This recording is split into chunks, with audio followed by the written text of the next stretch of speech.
नमस्कार। आज मैं नागरिकता की नींव कार्यक्रम में सेशन 6 एक आंतरिक संभावनाओं के बारे में बताऊंगा। सद्भावना के साथ रहना। आंतरिक संभावना का आंतरिक संभावना में से एक संभावना है सद्भावना के साथ रहने की संभावना की खोज। इसमें मैं आज बताऊंगा कि बच्चे इसमें क्या सीखेंगे, इसका उद्देश्य क्या है, सद्भावना में बच्चे क्या सीखेंगे। आइए हम आगे देखते हैं कि सेशन 6 यूनिट 1 लोग सद्भावना के साथ कैसे रहते हैं, कुछ उदाहरण देखें।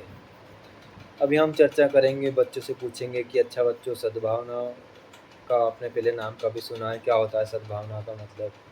अगर बच्चों को पता होगा तो अच्छी बात है, वो कुछ उनके बताएंगे कि सर सद्भावना का मतलब अच्छी सोच या अच्छी भावना, ये कुछ वो बोलेंगे। फिर आगे हम देखते हैं कि अच्छा बच्चों, हम आगे देखते हैं क्या होता है सद्भावना का मतलब। कुछ उदाहरण में हम देखेंगे, समझेंगे लोग सद्भावना के साथ कैसे रहते हैं। अब एक उदाहरण यहाँ पर दिया गया है, अन्वेषण 1A।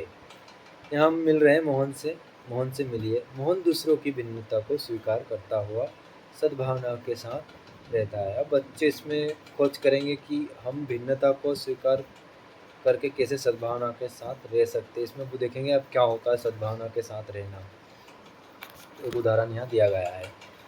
अब यहाँ हम बच्चों से पूछेंगे, अच्छा बच्चों, अब यहाँ दिया है अपने परिवार में मोहन किस प्रकार रह रहा है। अब ये इसमें इमेज एक दी हुई है, बच्चों से हम पूछेंगे अच्छा इस इमेज में क्या दिया हुआ है बच्चों, आपको क्या समझ में आ रहा है। जो कुछ भी बच्चे बताएंगे कि एक लुंगी पहन रहा है, दादाजी लुंगी पहन रहे हैं, या जो दादी है वो मोबाइल में कुछ देख रही है। अब यहाँ दिया है, वह स्वीकार करता है कि उसके दादा दादी की अपनी पसंद नापसंद, वह अपने आधुनिक तरीकों के बारे में उन्हें बताता है। अब जो उसके दादा, वो स्वीकार करता है कि उसके दादा दादी की क्या पसंद है क्या नापसंद है, वह अपने आधुनिक तरीकों के बारे में उन्हें बताता है, उस और उनसे उनके पारंपरिक तरीकों को सीखता है। अब वो यहाँ पर हम बच्चों से पूछेंगे, अच्छा बच्चों अब क्या समझ में आ रहा है, वो कैसे सद्भावना के साथ रह रहा है। वो देखेंगे कि सर वो उनसे कुछ लुंगी बांधना इसमें दिया है, पारंपरिक तरीकों को सीख रहा है, कुछ लुंगी पहनना, वो धोती पहनना कुछ सीख रहा है। और उनको उन्हें भी आधुनिक तरीकों के बारे में बताता है, जैसे दादी को वो मोबाइल में कुछ दिखा रहा है। आगे हम देख रहे हैं अपने मोहल्ले में कैसे वो सद्भावना के साथ रह रहा है, लोगों को भिन्नता को स्वीकार करके। उसके पड़ोसी विभिन्न धर्मों और राज्यों से हैं, वह अपने से अलग उनकी धारणाओं का सम्मान करता है और वे एक दूसरे के उत्सवों में भाग लेते हैं। अब ये यहाँ पर चित्र में बच्चों को हम दिखाएंगे कि अच्छा बच्चों, अब आपको चित्र में क्या दिख रहा है। वो बताएंगे कि सर ये ईद में अपने अपने त्यौहार में लेकर आया है, जो भी अलग धर्म के जो लोग हैं उनको यहाँ सद्भावना दिखा रहा है वो।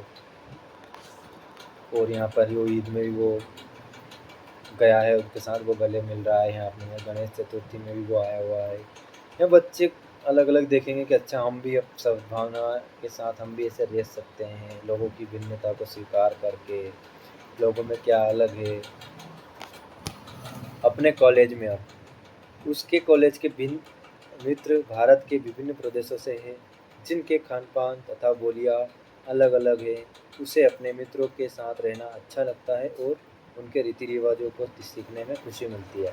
अब जया मोहन है, वो कॉलेज में अपने उसके बाद उसके कॉलेज में जो मित्र है वो अलग अलग प्रदेशों से है, भारत के अलग विभिन्न प्रदेशों से है, जिनकी खान पान बोलियां रहता है ना कि कभी कभी जो दूसरी जगह से लोग आते हैं, उनका व्यवहार, खान पान, बोलियाँ, जो भी उनका रहने का तरीका, रहन सहन, वो सब अलग अलग होता है, रीति रिवाज अलग अलग होता है। तो यहाँ उसको सीखने में खुशी मिलती है, उनके रीति रिवाजों को सीखने में खुशी मिलती है, उसे अच्छा लगता है मोहन को। अब यहाँ बच्चों से हम भी पूछ सकते हैं कि अच्छा बच्चों, आप आपके स्कूल में क्लास में किस प्रकार की भिन्नता देखते हैं, आप कैसे सद्भावना के साथ रहते हैं। वो भी बताते हैं कि हाँ मेरा दोस्त ये टिफ़िन लाता है, ये चीज़ खाता है, हम भी एक दूसरे के साथ शेयर करते हैं।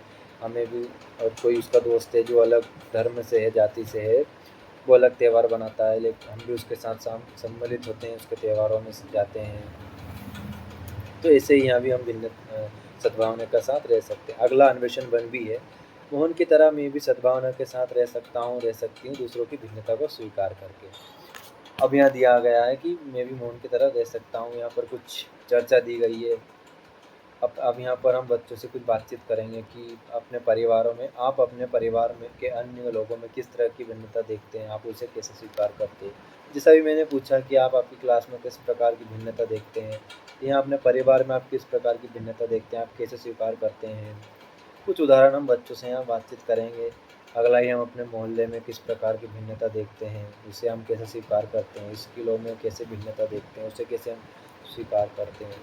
अब बच्चे को हम यहाँ उन्हें पता चलेगा कि अच्छा हम भी इस प्रकार रह सकते हैं, दूसरों की भिन्नता को स्वीकार करके हम भी सद्भावना के साथ रह सकते हैं। Thank you.